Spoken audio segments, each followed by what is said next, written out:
नमस्कार विद्यार्थी मित्रांनो, अभ्यास मित्र परिवारामध्ये तुम्हा सर्वांचं स्वागत आहे. मित्रांनो, आज आपण 22 जानेवारी 2026 रोजीचा करंट अफेअर्सचं सेशन बघणार आहोत. हे जर सेशन तुम्हाला आवडत असेल तर सेशनला निश्चित लाईक करा. आजचा आपण लाईक टार्गेट ठेवूया 300 मित्रांनो. तुम्ही काही दिवसापूर्वी 400 पण लाईक क्रॉस केलेले, पण एवढं पण टार्गेट नाही ठेवत. 300 लाईकचं टार्गेट ठेवूया, बघूया अचीव होतंय की नाही. तर बघा, 22 जानेवारी 2026 आपण करंट अफेअर्सचं सेशन बघणार आहोत.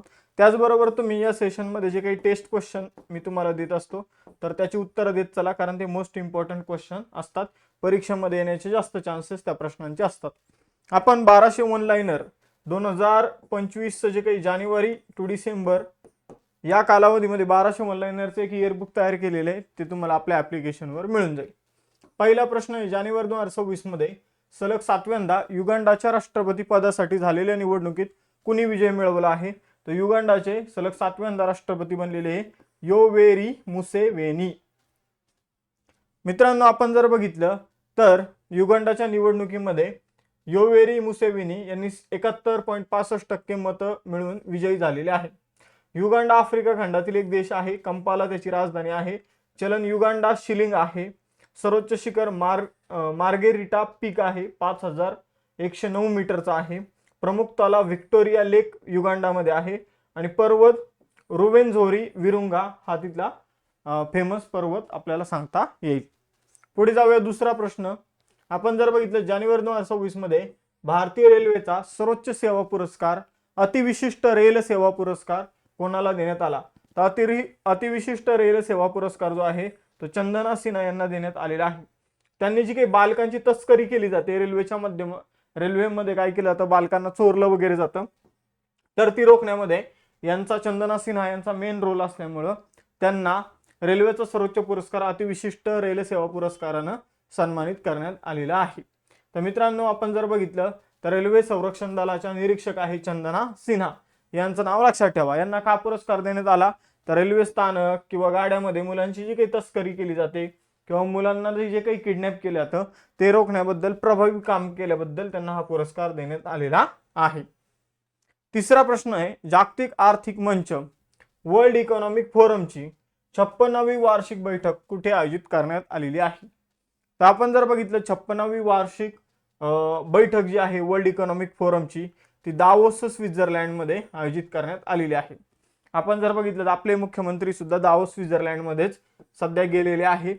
आणि त्याचबरोबर आपण जर बघितलं तर जे काही आपले केंद्रीय मंत्री अश्विनी वैष्णव आहे, प्रल्हाद जोशी आहे, के राम मनोहर नायडू आहे आणि यांच्या व्यतिरिक्त 10 सदस्यांचं जे शिष्टमंडळ आहे त्यामध्ये आपले महाराष्ट्राचे मुख्यमंत्री देवेंद्र फडणवीस जी सुद्धा आहे.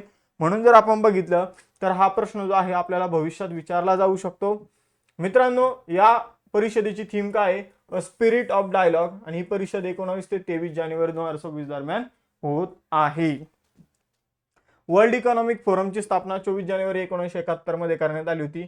याचं मुख्यालय जिनिव्हा स्वित्झर्लंडमध्ये आहे. लॅरी फिंक अध्यक्ष आहे आणि मुख्य कार्यकारी अधिकारी आहे बार्जे ब्रेड. चौथा प्रश्न आहे मित्रांनो, जानेवारी 2026 मध्ये भारत, श्रीलंका आणि मालदीव यांच्यातील 17वा त्रिपक्षीय सराव दोस्ती कुठे आयोजित करण्यात आला? दोस्ती हा युद्ध सराव जो आहे तो 3 देशांमध्ये आयोजित केला जातो, भारत, श्रीलंका आणि मालदीव.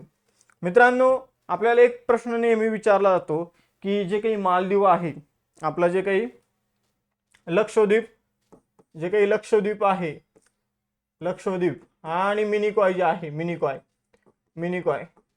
तर त्यांच्यामध्ये कोणतं चॅनल आहे? आणि आपण जर बघितलं तर मिनिकॉय आणि मालदीव यांच्यामध्ये कोणतं चॅनल आहे? तर हे आपल्याला नेहमी जीएसचा प्रश्न विचारला जातो. मग त्याचं मी तुम्हाला एक शॉर्ट ट्रिक सांगतो बघा. लक्ष जे आहे ते मिनी असलं पाहिजे का? अजिबात नाही. मग आपण त्याला नो म्हणूया. तर नो म्हणजे 9, बरोबर. नोला आपण कसं लिहिलं? 9. कारण हिंदीमध्ये नोला काय म्हटलं तर 9, हिंदीमध्ये 9ला नो म्हटलं तर बरोबर. तर 9 डिग्री चॅनल जे आहे ते लक्षद्वीप आणि मिनिकॉय मध्ये आहे. आणि त्याचबरोबर जर बघितलं मिनिकॉय आणि मालदीव यांच्यामध्ये कोणतं चॅनल आहे? तर मिनिकॉयचं यम घ्या, मालदीवचं यम घ्या. फक्त याची रचना कशी करायची? तर अशा प्रकारे आपल्याला यम मांडायचंय मिनिकॉयचं, तशाच प्रकारे यम मांडायचंय आपल्याला मालदीवचं. आणि इथं कोणता आकडा तयार झाला? 8 आकडा तयार झाला. मिनिकॉय आणि मालदीव मध्ये कोणतं चॅनल? मग 8 डिग्री चॅनल आहे.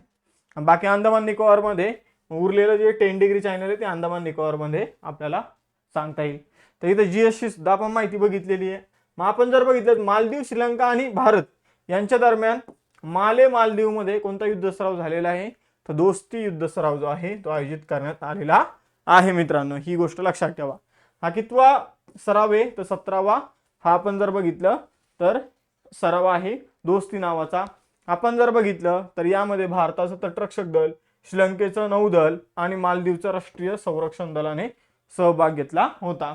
याचं उद्दिष्ट काय या सरावाचं, तर सागरी अपघातादरम्यान परस्पर सहकार्याला प्रोत्साहन देणं आणि सागरी प्रदूषण नियंत्रित करणं. तर एवढी इन्फॉर्मेशन जी आहे ती आपल्यासाठी काय आहे, सफिशियंट आहे. जे काही चर्चेतले युद्ध सराव आहे ते आपण बघूया. शक्ती नावाचा युद्ध सराव आणि गरुड नावाचा युद्ध सराव जो आहे तर भारत आणि फ्रान्स मध्ये तुम्हाला बघायला मिळतो. भारत आणि ओमान मध्ये अल नजाह नावाचा युद्ध सराव आयोजित केला जातो. नसीम अल बहर भारत आणि ओमान मध्येच आणि ईस्टर्न ब्रिज भारत आणि ओमान मध्येच होणारे ही युद्ध सराव आहे. बोंगो सागर भारत आणि बांगलादेश, मैत्री भारत आणि थायलंड, डस्टलिक भारत आणि Uzbekistan, x tiger Triumph Bharat आणि अमेरिका. त्याचबरोबर भारत आणि अमेरिकेमध्ये युद्धाभ्यास नावाचा सुद्धा युद्ध सराव होतो आणि मलबार युद्ध सरावामध्ये भारत आणि अमेरिका तुम्हाला बघायला मिळतात. त्यानंतर एकुवेरिन भारत आणि मालदीवमध्ये होणारा युद्ध सराव आहे. धर्मा गार्डियन भारत आणि जपान मधला युद्ध सराव आहे. जिमेक्स भारत आणि जपान मधला युद्ध सराव आहे. आता बघा मैत्री भारत आणि थायलंड मध्ये होतो, पण मित्र शक्ती जो आहे तो भारत आणि श्रीलंका मध्ये होतो. आणि मैत्रीलाच आपण काय म्हणतो, दोस्ती. तर दोस्ती जो आहे तो भारत, श्रीलंका आणि मालदीव मध्ये होणारा युद्ध सराव आहे.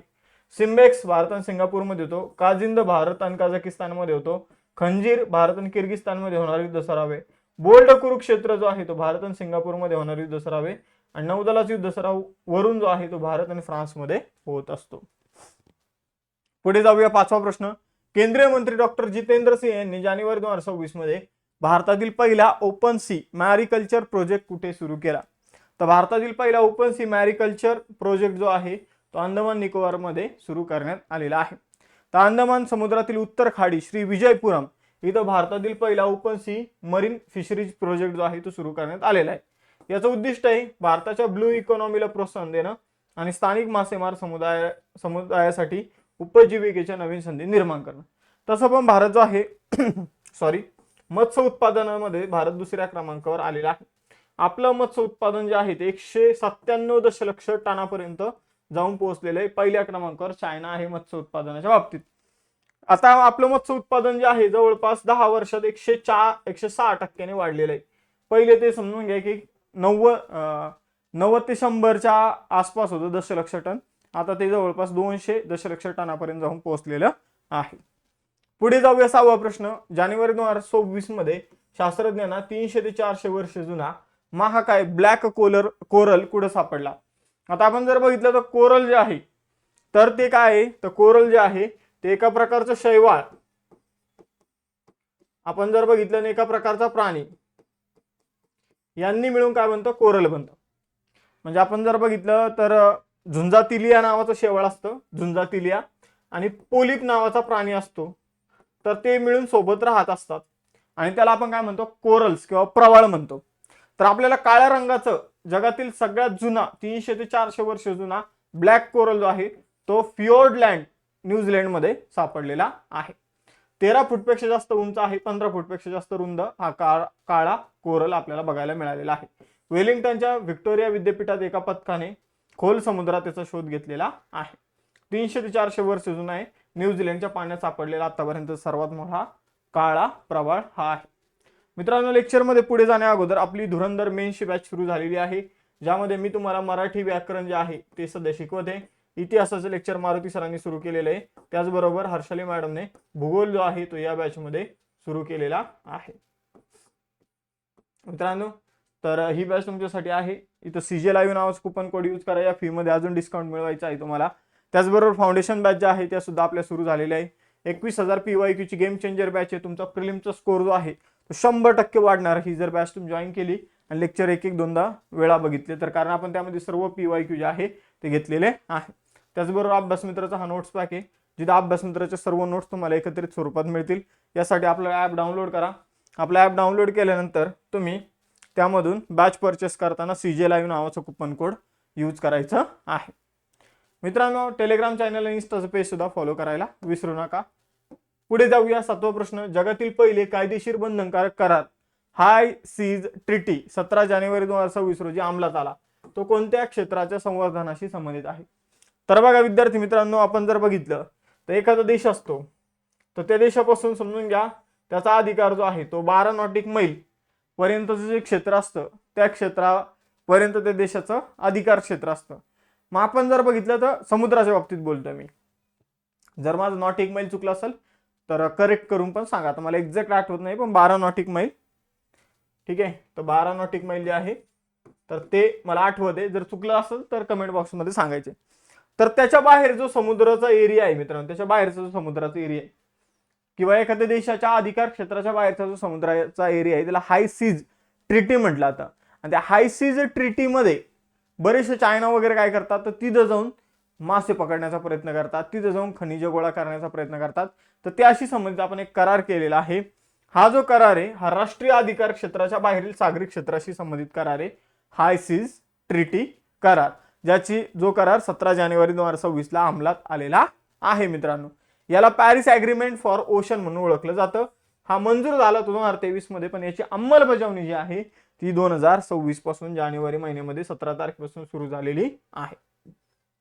8वा प्रश्न आहे, जानेवारी 2026 मध्ये कोणत्या भारतीय बॉक्सरची एशियन बॉक्सिंग काउन्सिलचे सदस्य म्हणून नियुक्ती करण्यात आली? तर विजेंदर सिंग जे आहे ते एशियन बॉक्सिंग काउन्सिलचे सदस्य बनले आहे.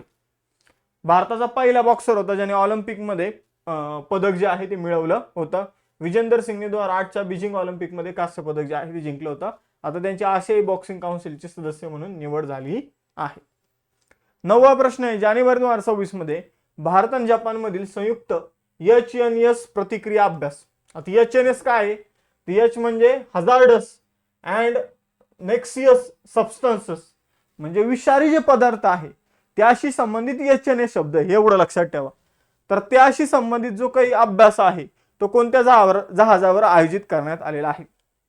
तर ICGS समुद्र प्रहरी, इंडियन कोस्ट गार्डचं जे काही शिप आहे, इंडियन कोस्ट गार्ड शिप समुद्र प्रहरी, तर याच्यावर आपण जर बघितलं तर हजार्डस सबस्टन्स जे आहे तर त्यांच्याशी संबंधित त्याला कसा आळा घालू शकतो याशी संबंधित एक सराव आयोजित करण्यात आला मुंबईमध्ये, जो भारत आणि जपान यामध्ये सामील झालेले आहे.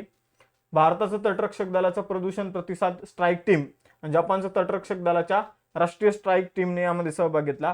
या सरावाचं उद्दिष्ट आहे समुद्रात घातक आणि विषारी पदार्थाच्या गळतीसारख्या सागरी प्रदूषणांच्या घटनांना तोंड देणे.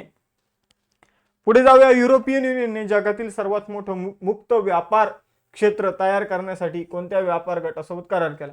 तर युरोपियन युनियनने मर्कसर नावाचा एक व्यापारी गट आहे ज्यामध्ये अर्जेंटिना, ब्राझील, पराग्वे आणि उरुग्वे हे देश आपल्याला बघायला मिळतात. तर त्या देशासोबत युरोपियन युनियनने काय केलेलं आहे? करार केलेला आहे. तर मर्केसर नावाचा एक गट आहे, तर त्याने आणि युरोपियन युनियनने सोबत करार केलेला आहे. दक्षिण अमेरिकन खंडातील हा गट आपल्याला बघायला मिळतो आणि युरोपमधील ही युरोपियन युनियन आहे. यांच्यात हा फ्री ट्रेड ॲग्रीमेंट झालेला आहे, म्हणजे एका देशात दुसऱ्या देशातील वस्तू आल्या तर त्यावर जास्त काही टॅक्स लावायचे नाही, त्या वस्तू त्याच किमतीत विकत घ्यायच्या किंवा आपल्या देशात येऊन द्यायच्या.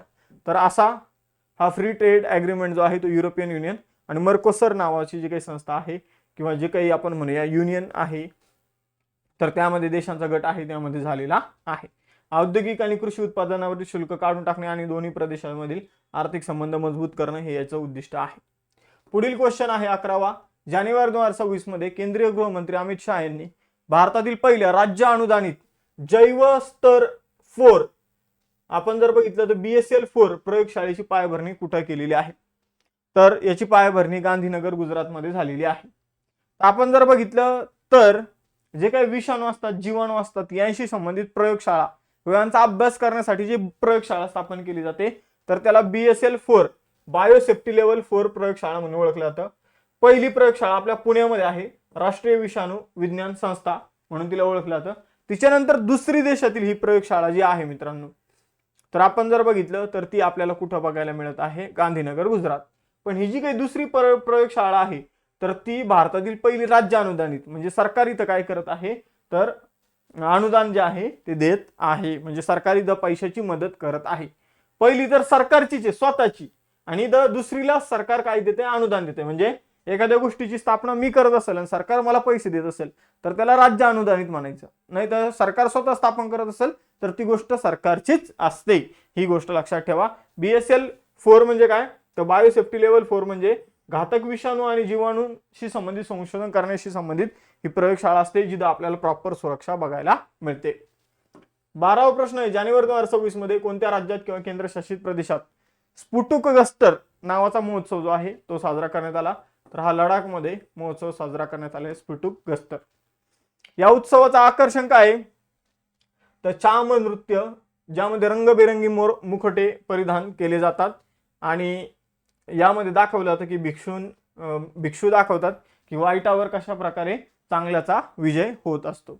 तर लेह जवळील स्पिटुक मठात हा उत्सव जो आहे तो साजरा करण्यात आलेला आहे. आजचे टेस्ट क्वेश्चन तुमच्यासाठी आहे, रेल्वेचा सर्वोच्च पुरस्कार अतिविशिष्ट रेल सेवा पुरस्कार कोणाला मिळाला? त्यानंतर जर बघितलं तर दोस्ती हा सराव जो आहे तो कुठे आयोजित करण्यात आला? आणि त्याचबरोबर जर बघितलं तर हाय सीज ट्रीटी जे आहे तर तो सध्या लागू झालेला आहे, तो कशाशी संबंधित आहे? या प्रश्नांची उत्तर कमेंट बॉक्समध्ये द्यायची. लेक्चर आवडला असेल लेक्चर लाईक करा, चॅनल सबस्क्राईब करायला विसरू नका आणि तुमच्या मित्रांपर्यंत हे लेक्चर शेअर करत चला. त्याचबरोबर क्वेश्चन आन्सरवर चर्चा करत चला. थांबू इथं. नॉलेज स्प्रेड केल्याने वाढतं. जर आपण असा विचार केला की मी हे माझ्या मित्राला दाखवलंच नाही तर आपलं कॉम्पिटिशन लाखांमध्ये, आपल्या एकट्या मित्रामुळे काही होणार नाही. उलट तुम्ही ब्रॉड व्ह्यूने विचार करा, तुमच्या मित्रांसोबत गोष्टी शेअर करा, ते तुम्हाला शेअर करायला लागतील, तुमचा त्याने अभ्यास वाढेल आणि मग तुम्हाला त्याचा परीक्षेमध्ये फायदा होईल. ठीक आहे. तर पॉझिटिव्ह वेने दुनियेकडे बघत चला, जगाकडे बघत चला, तुम्हाला त्याचा निश्चितच फायदा होत जाईल. थांबूया इथं, भेटूया नेक्स्ट सेशनमध्ये. चलो बाय बाय, जय हिंद.